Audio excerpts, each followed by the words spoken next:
This video is going to be really different and it cost me a lot of courage to film and to post because I'm addressing a topic that I have been wanting to address for a long time, but I didn't do it because I don't want to deride other instructors and imply things that may come across wrong. So I'm going to be very careful about how I word my video today, but I think it needs to be put out there because I do think that it's a topic. No, I don't think it, I know it. This is a topic that keeps coming up. Clients share this with me over and over again. And I think it's time that I address this and take my responsibility as a coach serious, because that's exactly what this is about. This is about taking our responsibility as a coach serious and about knowing that mountain biking can be dangerous, but it doesn't have to be. So let me share what happened. A client of mine shared with me that she had a crash, and let's look at the crash first, actually. This is the video she sent me. So this is what she wrote. I didn't mention before, but I think it may be something you could share, is that my crash didn't happen when I was off doing crazy things on my own. I'm naturally cautious. It happened during a 2-hour rock roll workshop as I wanted to learn how to do them properly, quote unquote. On the first attempt that day, I did a face plant. No serious injury, but no fun. The instructor's comment when we reviewed the video was, it was slippery. That's all he said. It was dry, but not particularly slippery. I was so pissed off at his dismissiveness because I knew in my gut that I was doing something wrong, but I didn't know what, so I went back to do it again. That time I hung on, barely, and I knew it wasn't right. Again, no specific comments other than to encourage me to go faster. This is the video of my third attempt. End of lesson that day, week, and following months. Right humeral fracture and surgery. So this is the crash that caused this humeral fracture and the surgery. Remember, she said this was her third attempt and the coach told her to go faster. In my professional experience and my professional eye, looking at this video shows me that she's over 60, she's a woman. And women, yes, we naturally do not have as much physical strength as men, especially as we hit menopause and beyond. We need to work on strength. And even if we do, we will never be as strong as men. And this is not sexism. This is just physical and anatomical facts. And I don't think she had the core strength and the upper body strength to brace against the impact of that rock roll at that speed. So the instructor telling her to go faster, although she didn't have the foundational skills really dialed in my opinion, did a really dangerous thing. This is my opinion. I stand by it. I know I wasn't there. I don't know what happened. I don't know the background, but based on what she wrote, based on the video, based on how she experienced it, I think it was a super dangerous thing to advance her to ride the rock roll that she crashed on the first time. She didn't feel safe on the second time, to ride it faster the third time. And that she crashed actually shows and proves it that it's definitely not a safe way to progress people. And that is why I want to talk about this today, because I see this and I hear this all the frigging time, that people are advanced to sections that are just beyond their level in clinics or workshops because they want that clinic high of surviving that section, or people are advanced to faster speeds without having control. And I think that has nothing to do with coaching. And why I'm filming this video is two reasons. One, if you're an instructor out there, and if you're progressing, especially beginners, to faster speeds without checking the following skills that I'm going to name now, then I'm sorry, it's super dangerous what you're doing. And I don't know if it's legally, if something happens, okay. And that is, you need to check braking and dismounting. Can they brake safely? Can they control their speed? Can they dismount from the bike safely? 2, you need to check for bike body separation. So can they separate the bike from the body on simple, small roll downs before you progress them to a rock roll of this height? Can they brace against the forces when they brake from higher speed without a rock roll? Because if they don't have the core tension, if they don't have the technique, the brake modulation to brace their body against the braking forces, how do you expect them to roll down and brace against the compression at the bottom? I'm sorry, it's simply not responsible coaching and has nothing to do with coaching. And the next thing that I really want to encourage everyone out there taking a clinic, if you don't feel safe riding that section, if you wouldn't ride it by yourself, why are you riding it with a coach? The coach cannot save you from crashes. Maybe he can spot you and help you, or she or he can spot you, but even then, you need to be 100% sure that you and the spotter are safe. Do not ride into sections when you don't feel like you have the tools to ride that section, when you don't know what you need to do, and when you're not sure that you've repeated the movement patterns often enough to actually perform them there where you need to be performing them in combination. Don't ride into that section. So when you take a clinic, show up responsibly for your own safety as well. Don't let anyone pressure you into riding sections. And for all the instructors out there, progressing people to sections that they're not ready for and helping them survive the section has nothing to do with professional coaching. Professional coaching is a long-term thing. Even if you just give single-day clinics, they should build up upon each other, and they need to be in a safe environment, because the adult brain cannot learn when it's fearful. When you're fearful, the amygdala is activated and our limbic brain is activated. That's where the blood flow goes. That's where the electric current goes. Learning takes place in the prefrontal cortex and in the motor regions. We need to have those activated to learn. If our blood and if the energy is, if all the glucose is in the areas that are responsible for fear, we cannot learn because those areas in the brain are not activated. So if your clients are fearful, yes, they may survive the section, they may feel that huge adrenaline surge afterwards, but they didn't learn new movements. They just survived. And that has nothing to do with responsible coaching. So please, even if you're just giving single-day clinics, then work in a safe environment. That doesn't mean you need to stay on a parking lot, but work in easy terrain and have that empathy to know what is easy for your client, not what's easy for you.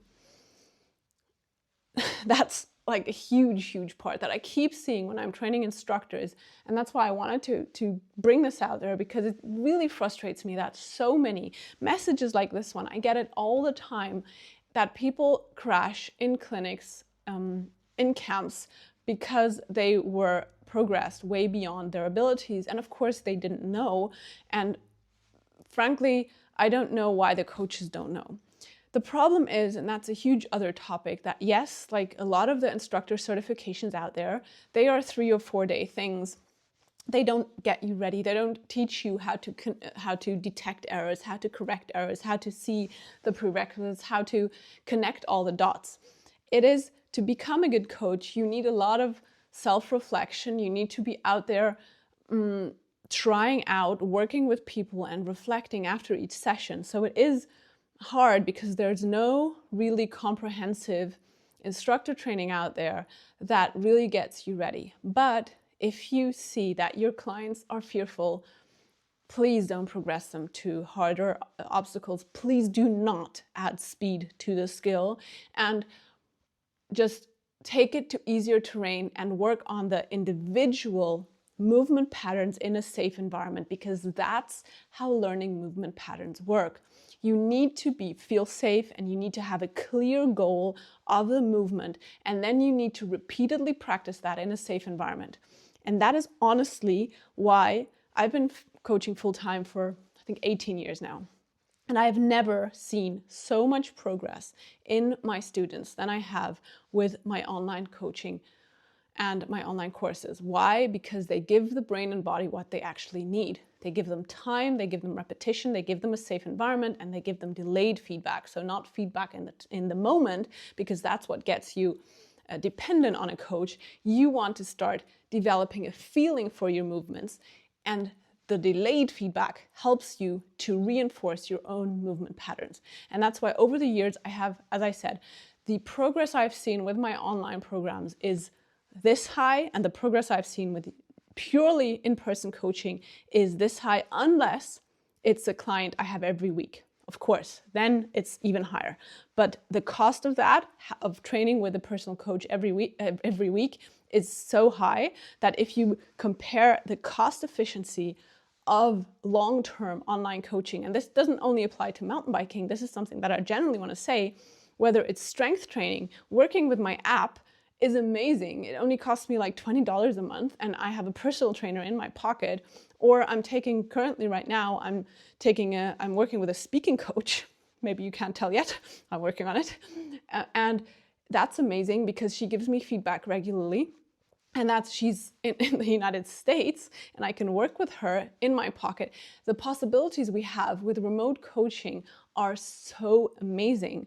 And that's why we just need to acknowledge how learning takes place. And learning is not a one-time event. Learning is a 3-stage process in the brain that I'm gonna link another podcast episode about that below, because I've already done several episodes about this and I don't want to keep repeating myself. But today, the point of today's video is that really surviving sections is not learning. Surviving sections or pushing people to survive sections is not coaching. And please, dear coaches, don't scare people. Don't try to scare people into bravery. It doesn't work. That's not how our brain works, and it's not how motor learning works. If you're taking a clinic, you don't feel confident doing something, don't do it. Please, don't do it.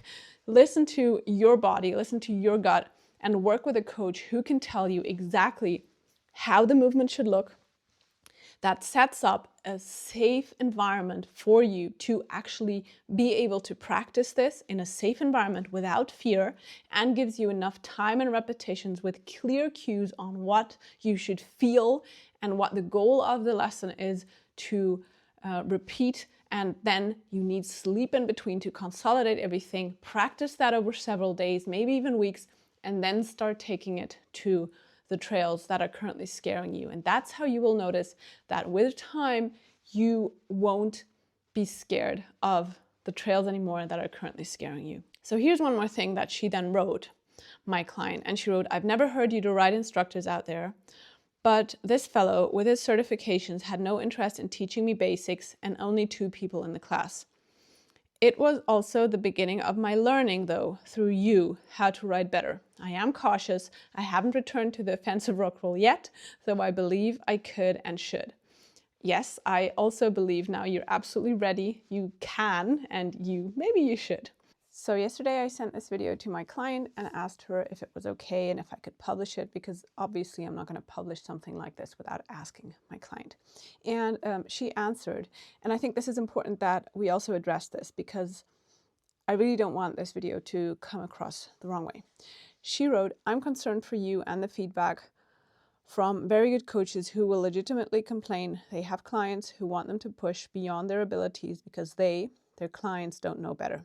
In a progression series of courses I had taken beforehand, one classmate asked if we were going to cover drops.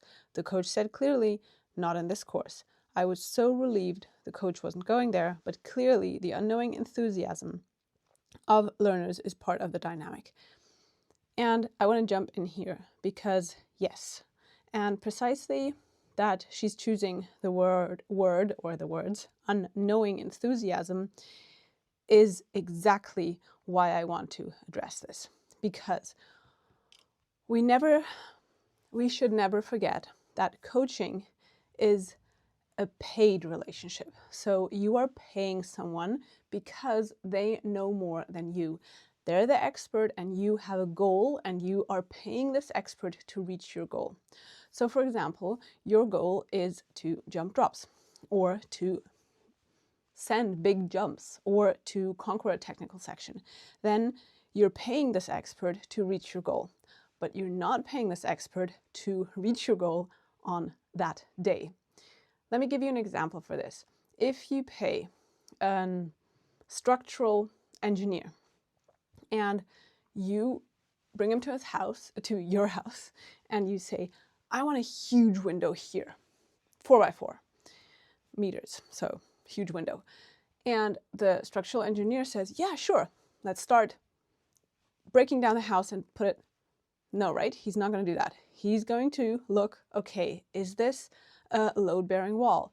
Is it realistic for you to put that window there? And then he is going to advise you based on his or her expertise if you can put the window you want to put right there or not. That's the job of this structural engineer, if I'm getting the job description right in English, or the job title. So you're paying someone for their expertise because they know something that you don't know. And you're trusting this expert to bring you there in a safe and reliable and proven manner in the long run. You are not paying this person to get there on one day. The structural engineer would not just please you, and because you want to have that window there, say, yeah, let's do that, and jeopardize the stability of your house. And exactly that is the job of a good coach, to not jeopardize your safety in the long run, but to find a way based on what you bring to the table, based on your goals, based on your age, based on your abilities, based on your current skill level, based on what you have to practice, on how to get you there safely in a long run. So yes, our job as coaches is to push our clients beyond their comfort zone, but safely, because we know more. And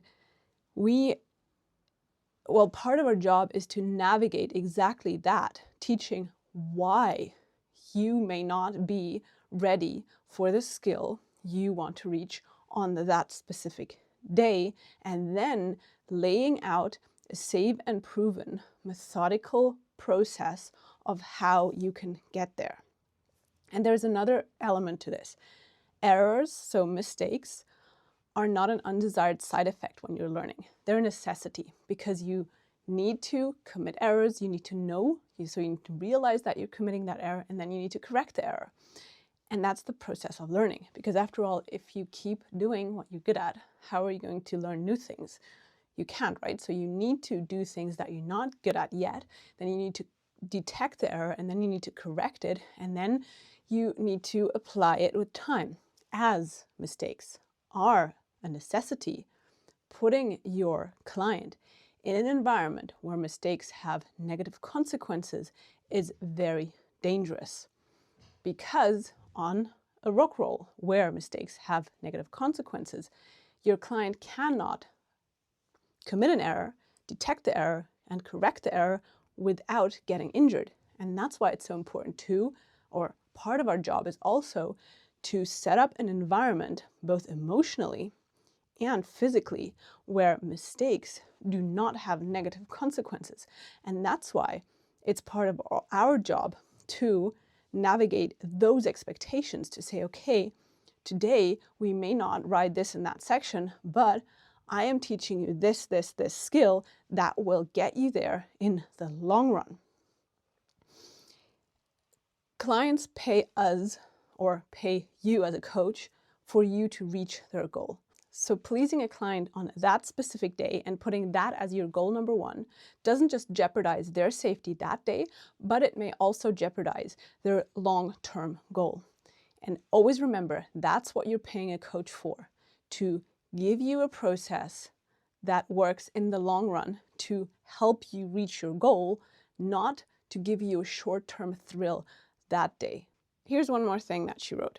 The dynamic of teacher and learner is fluid. I would not say coaches are bad if their student makes a mistake or if they make a mistake. That's what I'm worried will be the onslaught you may receive with your current video. Please be careful for yourself. I hope I'm clear. Great coaches and bad students are no better than bad coaches and great students. We all participate and hopefully come out better riders. Yes, that is something that I want to address, because the goal of today's video is not to blame or to point the finger. The goal is, just as she said, to come out better riders and maybe also better people. So first off, here is my answer that I sent her. So my reply, if you want to read it, just screenshot, because I'm going to keep on talking and take it away now.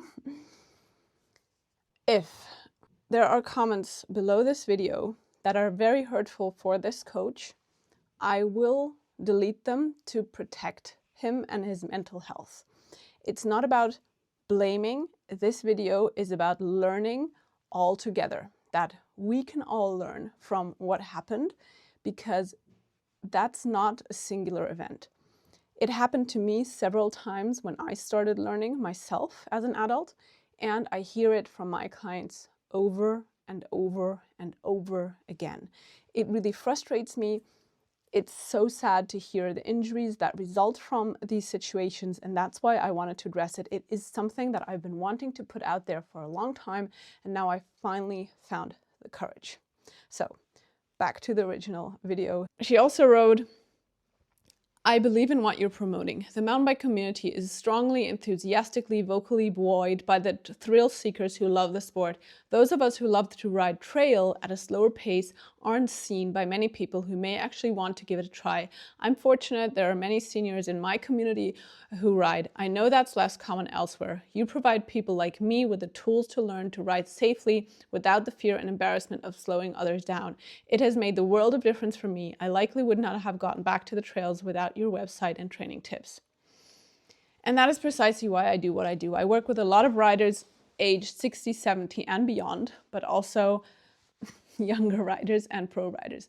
And learning happens when you feel safe, when you feel seen, when you feel heard, and when you know what to do, and when you have enough time to repeat those patterns in a safe environment, and then start to increase the difficulty and the consequence and danger of what you're doing step by step. Of course, accidents can happen, but this crash, in my experience and in my opinion, could have been avoidable, definitely. And that's why I wanted to put this out there, because I think we need more awareness for that. And yeah, share your thoughts. This was a different, vulnerable, honest video, but I think, I guess that's what YouTube is or was originally about, right? Let me know if the comment section explodes into something completely negative. I may turn the comments off for my mental health, but if it happens to be positive and supportive, then I would love to hear your constructive exchange. I'm not saying you just need to be positive, but be empathetic, be kind, and be constructive. Much love.